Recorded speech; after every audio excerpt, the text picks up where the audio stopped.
வந்திருக்கும் அனைவருக்கும் வணக்கம். என்னை முன்னாடியே பேச கூப்பிட்டாங்க. நான் கொஞ்சம் கூச்சப்பட்டுட்டு இல்லை என்னை எடுத்துருங்க, நான் வரல, இங்கே எல்லாம் அறிவார்ந்தவங்களா இருக்காங்க, பட்டிமன்ற பேச்சாளர்லேருந்து சமூக சிந்தனையாளர் எல்லாரும் இருக்காங்க, அவங்க முடி நான் என்ன பேசுறதுன்னு பயன்ட்டேன். ஆனால் இவங்க இதுக்கு முன்னாடி இருந்த அந்த பசங்க ஸ்டூடெண்ட்ஸ் எல்லாம் பார்க்கும்போது எனக்கே மோட்டிவேட் ஆயிடுச்சு.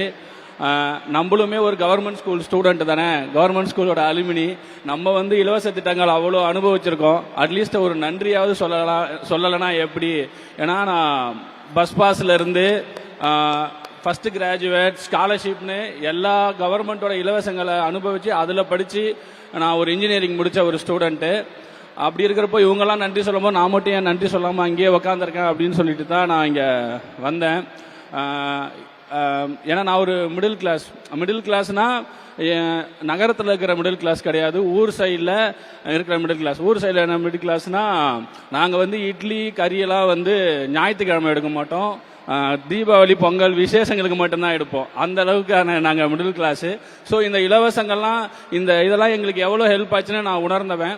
ஸோ இந்த சமயத்தில் நான் தமிழக அரசுக்கு நன்றி சொல்கிறதுக்காக இந்த ஸ்டேஜ் ஏறி இருக்கேன். அப்புறம் ஒரே ஒரு இன்சிடென்ட்ஸ், இந்த காலை உணவு திட்டம் ஏன்னா நான் ஒரு மிடில் கிளாஸ் ஆகல, ஒரு வேளை சாப்பாட்டோட அருமை என்னன்னு எனக்கு நல்லா தெரியும். இந்த காலை உணவு திட்டத்தை பற்றி அது எப்படி வந்துச்சுன்னு ஒரு நாள் நான் முதலமைச்சர் மூலிமா கேள்விப்பட்டேன்.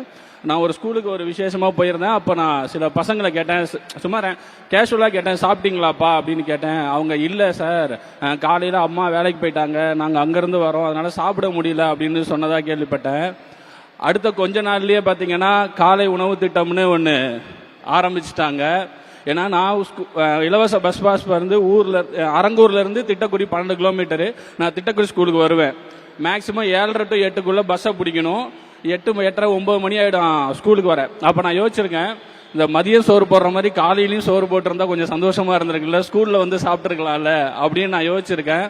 அது இன்னைக்கு நடந்து இன்னைக்கு அதனால ஒரு 24 லட்சம் பிள்ளைகள் சாப்பிட்றாங்க. அது இன்னும் அடுத்த கட்டத்துக்கு போயிட்டு இருக்கும் போது அந்த உணவுக்கு ரொம்ப ரொம்ப நன்றி சார். அப்புறம் பெரிய பெரிய முதலாளிகளுடைய தேவைகளையும் பூர்த்தி செய்யற நிறைய கவர்மெண்ட்டுக்கு மத்தியில் ஒரு பாமரனோட பசங்களோட குழந்தைங்களுடைய கோரிக்கைக்காக ஒரு திட்டம் நிறைவேறிருக்கு, அதை அமல்படுத்தி இருக்கிறாங்க. அதுக்கு நான் நன்றி சொல்ல வந்திருக்கும் போது இதை நான் ரொம்ப ப்ரிவிலேஜா பார்க்குறேன். தமிழக முதல்வர் அவர்களுக்கும் கல்வித்துறையிற்கும் மிகப்பெரிய நன்றியை தெரிவித்துக் கொள்கிறேன். இது மாதிரி இன்னும் நிறைய பண்ணுங்க. நம்ம ஆல்ரெடி பண்ணிக்கிட்டு தான் இருக்கிறோம் தமிழக அரசு. ஏன்னா முன்னாடி எப்படி இருந்தோன்னா, மக்கள் படிக்கிற எண்ணம் மட்டும் இருந்தா போதும், நான் படிக்க வச்சிடறேன் அப்படின்னு இருந்துச்சு. இப்ப அது பத்தாது, உனக்கு நான் படிக்கிறதுக்கு எண்ணத்தையே உருவாக்குவேன் அப்படின்னு சொல்லி நம்ம பண்ணிட்டு இருக்கிறாங்க. இது மிகப்பெரிய இது. கல்விக்காக எப்பவுமே நம்ம முன்னாடி நிக்கணும். சொல்லுவாங்க, சச்சின் டெண்டுல்கர் படிச்சாரா, இளையராஜா படிச்சாரா, இல்ல ரஹ்மான் படிச்சாரான்னு நிறைய பேர் சொல்லுவாங்க. நம்பாதீங்க, அப்படி ஜெயிச்சவங்க 100 பேர் தான். படிச்சதுனால ஜெயிச்சவங்க தான் இங்க அவ்வளோ பேர் இருக்கும். நீங்க அதை ஃபாலோ பண்ணுங்க. எக்ஸப்ஷனல் எப்பயுமே எக்ஸாம்பிள் ஆகாது. முதல்வர் அந்த ஏவியில சொன்னதுதான், படிங்க படிங்க படிங்க. நான் எக்ஸ்ட்ரா ஒரு தடவை சொல்றேன், படிங்க.